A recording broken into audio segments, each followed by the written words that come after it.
Salve! Você está no terceiro milênio e a cultura do terceiro milênio é a cultura racional contida no livro Universo em Desencanto. Galileu falou, um eixo imaginário, imaginando que existisse, supondo que existisse, e ficou no ar essa suposição. E dessas suposições, para os mais atrasados, suposições se tornaram realidade. A confusão dos confusos que vivem confusos até hoje. Hoje é que estão acordando e dando por ela e dizendo, que absurdo! Interpretamos coisa imaginária como se fosse realidade positiva.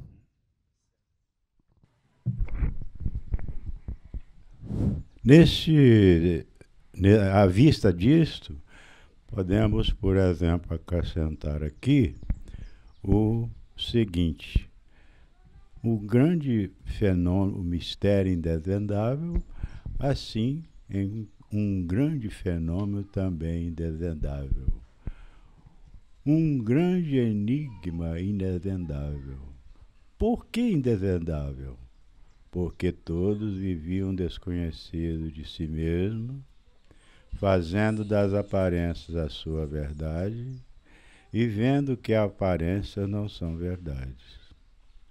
E nessa contradição, todos assim vivendo, não podiam nunca saberem o porquê todos assim são.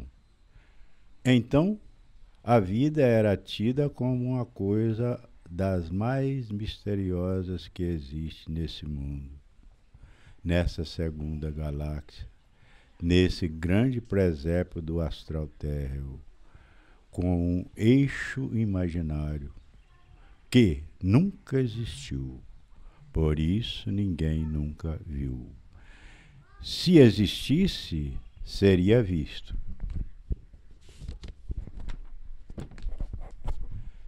Por nunca existir, é que nunca foi visto. Só mesmo coisa de quem está imaginando, e vendo e sabendo que a imaginação é variante, e de quem está variando. Assim, todas as coisas imagináveis, de quem vive imaginando, sem imaginação, uma coisa desregulada, por ser desregulada, é feita para essa natureza também desregulada, e qual não existe.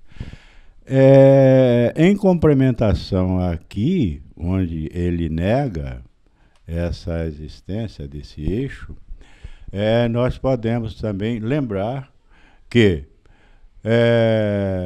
se eu tenho uma carga em movimento, de um polo para outro, essa carga, ao, por exemplo, percorrer de um polo para outro, ela cria um rótulo, ou seja, algo girando em torno do eixo de transmissão da carga, e que também é invisível, mas que experimentalmente pode ser notado. Ou seja, toda a carga em movimento cria um campo magnético perpendicular ao movimento da carga. Repito, é invisível? É. Mas experimentalmente é detectável? É. O desenvolvimento do nosso tema é com relação a um eixo imaginário de rotação da Terra. Mas o racional superior fala que existe um eixo do movimento das cargas magnéticas, como acabou de falar aqui o professor Horta. Então, o giro é magnético. Mas nós temos mais surpresas ainda para que a gente possa dirimir um pouco essa confusão que muitos fazem, que Galileu começou, ele é um dos primeiros culpados e, aliás, um grande fundador da ciência moderna, e muita confusão ficou estabelecida por conta disso, que era o sistema heliocêntrico e contra o sistema geocêntrico. E hoje o racional superior mostra que há um movimento, mas não é nem heliocêntrico e nem é geocêntrico. A disposição é outra.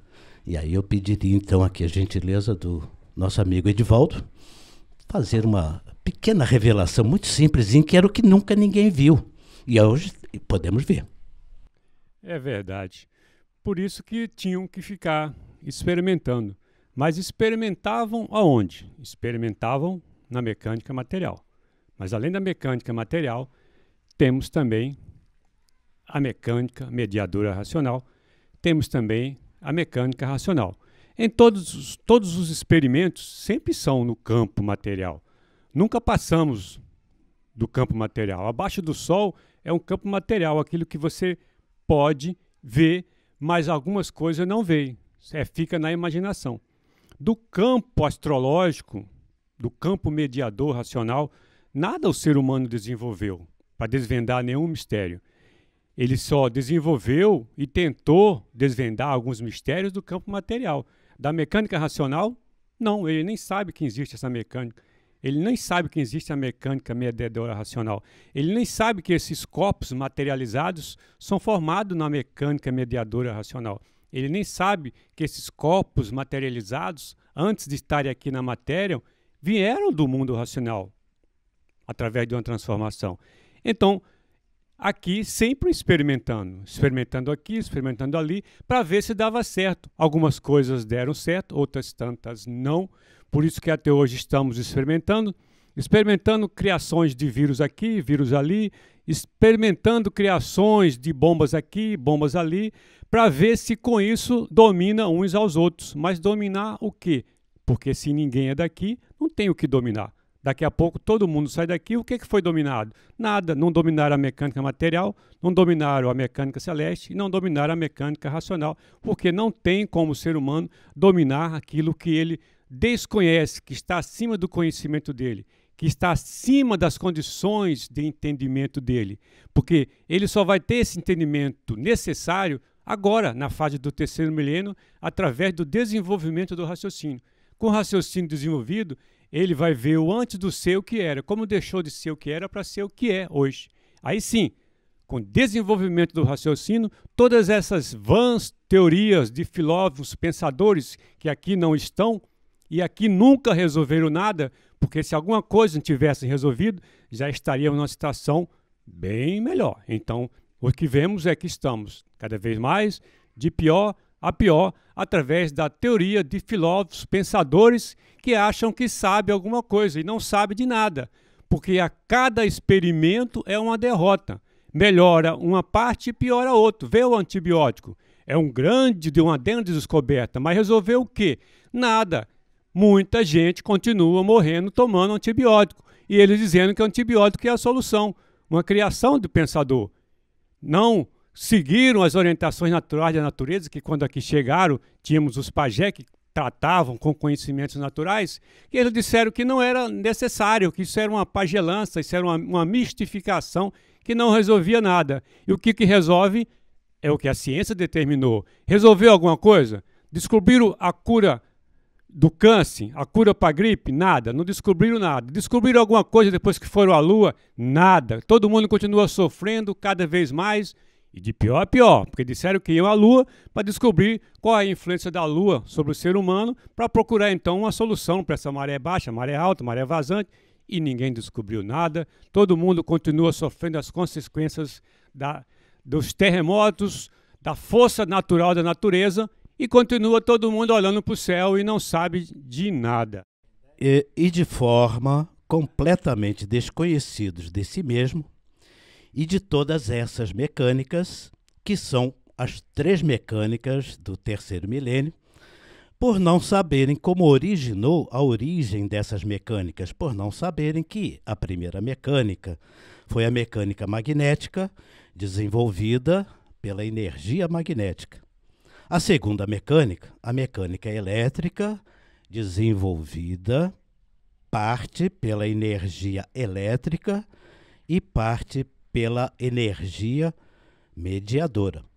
A energia mediadora unida à energia racional. E por ser energia racional, é que existe a formação de habitantes da galáxia mediadora, que fica entre o mundo racional e a galáxia mediadora. Neste vão existem outros habitantes, como o vão entre o eixo da Terra e a Terra, que denominaram planetas visíveis.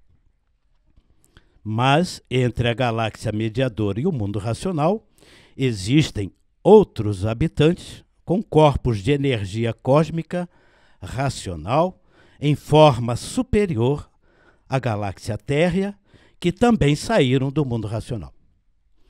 Observe que neste pequeno trecho, o racional superior nos faz perceber, que era o que nós não conhecíamos realmente, e nos faz perceber que existem dois vãos. Aqui ele fala de dois. O vão que existe entre a galáxia mediadora e o mundo racional, em semelhança do vão que existe aqui, entre o eixo da Terra e a Terra. Mas se ele disse que a Terra não tem eixo, por que ele estaria aqui nos afirmando do eixo da Terra e a Terra? Como se poderia explicar uma coisa destas? Em primeiro lugar, apenas para não se estabelecer mais confusões no entendimento das pessoas, a palavra Terra usada pelo racional superior, ela tem vários sentidos. Não apenas aquele planetinha que orbita ao redor do Sol, na teoria de Galileu, e que outros chamam de Terra plana e outros dizem que está parado, e aí a relatividade estabelece a confusão. O que nós podemos perceber é o seguinte: na história que o racional superior nos fala da degeneração e deformação daquele pedaço da planície, a parte da resina, e isso ele deixou bem claro para nós quando ele diz que daqui lá em cima era tudo resina. Essa frase é capital. Isto eu ouvi pessoalmente do aparelho do racional superior, o senhor Manuel. E ele me disse, e isso ele falou para várias pessoas, certamente, daqui lá em cima era tudo resina. Se tudo era resina, tudo é a massa magnética, essa energia que a gente sabe que deu origem à Terra. Mas qual Terra, então, que tem eixo e qual a Terra que não tem eixo? Porque então há que se considerar isso. É como que nós diríamos essa parte da resina, que daqui lá em cima era tudo a parte magnética, conforme foi criado nesse segundo vão a parte planetária, que dá a órbita, né, dos planetas, do Sol, da Lua, das estrelas, houve aí um desgaste do campo magnético, mas ficou como que uma coluna vertebral. Tentando traduzir e resumir a história para vocês. Vocês já viram uma maçã corroída no miolo com as duas calotas? Dá para imaginar isso? Então, o eixo magnético da Terra que o racional superior está falando é com relação a esta galáxia térrea que foi criada nesse movimento dos astros no segundo vão. Porque antes, que é o vácuo, porque antes desse vácuo havia um primeiro vão que ninguém poderia medir, porque não é elétrico, não é magnético. E o racional superior aqui está nos dando essa informação. Isto não é para se debater, não é para se discutir, isso é para simplesmente fazer uma análise e compreender a razão de semelhança. Como ele diz, o vão que estava lá em cima, aqui embaixo um outro vão em semelhança daquele. Daí criou-se um eixo, como que uma maçã, em que o campo magnético foi sendo corroído pelo giro do Sol e das estrelas, e formando um eixo. E esse eixo tem um assento na Terra, que nós estamos aqui embaixo, e esse pode ser visto. E esse já foi medido. Alguém já ouviu falar do Monte Meru, uma montanha magnética no Polo Norte? Que a altura dessa montanha é 85 vezes o diâmetro da Terra. Compreenderam o sentido da maçã? Aí está, no Polo Norte, o eixo magnético da Terra, que vai dar suporte ao giro dos habitantes do segundo vão, que é o vácuo onde nós estamos inseridos. Ou seja, todo o movimento de Sol, Lua e estrelas é ao redor desse eixo da Terra, mas a galáxia térrea.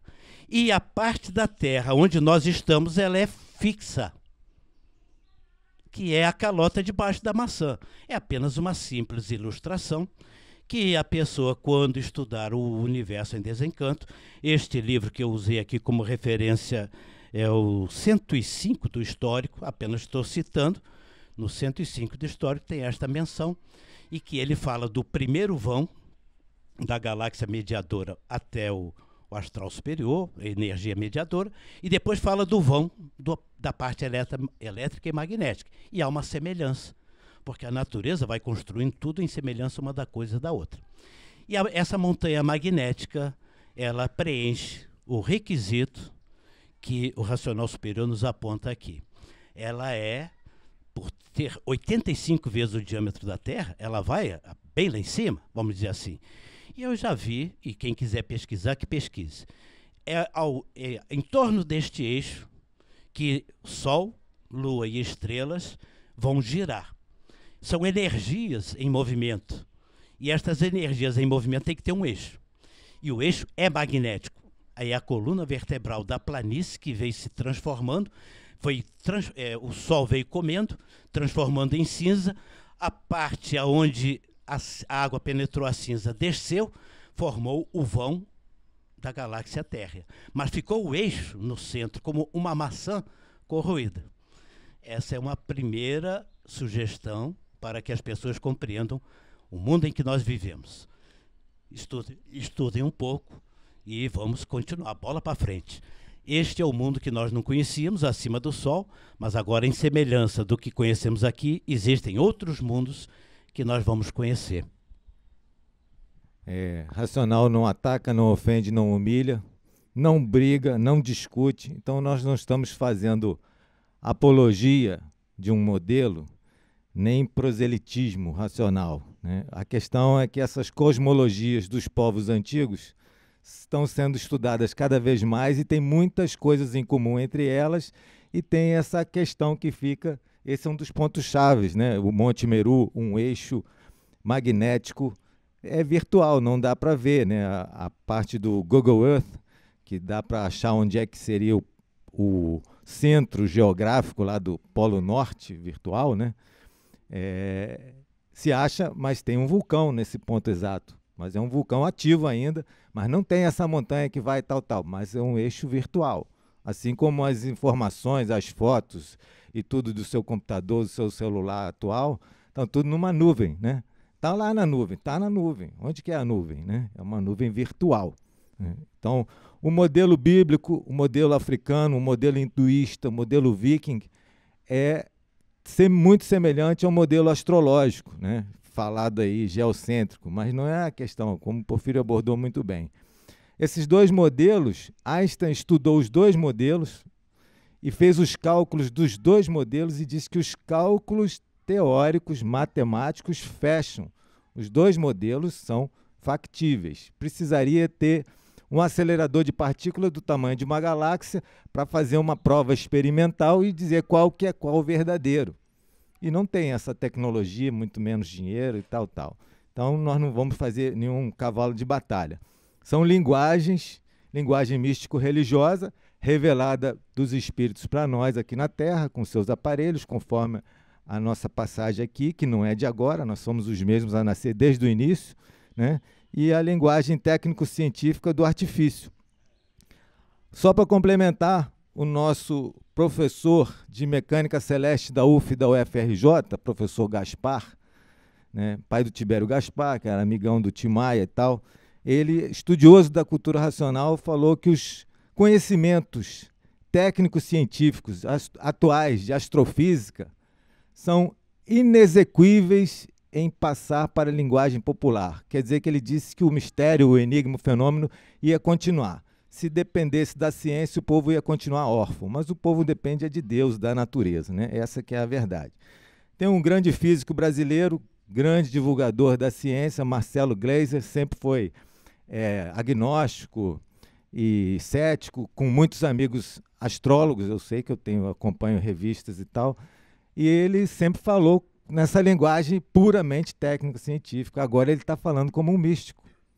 Quem acompanha, ele ganhou até um prêmio internacional por conta dessa parte humanista, né? Isso na década de 90, O ex-frei Leonardo Boff dizia que os físicos estavam com um conhecimento teórico que estavam podendo conversar com os místicos. Isso lá, e agora soa como uma profecia dele, né? Então, a questão da bússola, o racional tem essa bússola material que aponta para um polo norte que não é bem provado que é um polo norte, né? Isso aí não tem uma prova científica, a bússola aponta para lá, a bússola de matéria, né? E o racional fala o mapa, a planta e a bússola. Quem estuda a cultura racional, na revelação racional, vai adquirindo. E essa bússola é a bússola pineal. O sexto sentido, os astrólogos sempre falam, aquele seu senso direcional. Quando você está numa encruzilhada da vida, não sabe se vai o seu livre-arbítrio para a direita ou para a esquerda, ali vai funcionar o sexto sentido, que é uma comunicação espiritual, e aí você vai acertar ou errar. Agora, o sétimo sentido também é na pineal, aí é a parte racional, né? Então, essa parte racional é que é a solução e a definição para os tempos de agora. E fazendo apenas um complemento imediato e rápido, no Obras-Primas, que é o Universo em Desencanto, o racional fala em comprimento de um castiçal. Ele coloca o nosso universo como se fosse um castiçal. O vão que nós estamos, que é o vácuo, o outro vão acima, e em outros livros ele fala que existe um vão abaixo desta terra. Isto tudo é como se fosse um castiçal dentro de uma planície, onde o Sol, o foco de luz que foi aquecendo, o giro e etc. Estude o universo em desencanto, trabalhe com esses três vácuos, o vácuo em cima com a energia mediadora, o vácuo o astral térreo e um vácuo intraterreno. E a maçã no meio, corroída pelo giro elétrico e magnético, aonde o Sol derreteu, virou cinza e apodreceu. Tudo isso é relativo, movimentos são relativos, mas tem que haver um eixo para isso tudo, o eixo dos movimentos das cargas. Por hoje está bom, né? Rapidamente aqui para complementar esse eixo, né? O Monte Meru é citado na cosmologia hindu, que é uma montanha imensa de ouro puro, né? E esse Monte Meru também tem citação na Bíblia, que está lá no centro do Jardim do Éden. Isso é só para quem é pesquisador, vai ver que esse nosso tema aqui tem muito fundamento. Eu convido você para se inscrever no nosso canal. Se você gostou do nosso programa, dê um like. Não perca tempo com essa Cultura Racional. Muito obrigado pela sua atenção e salve.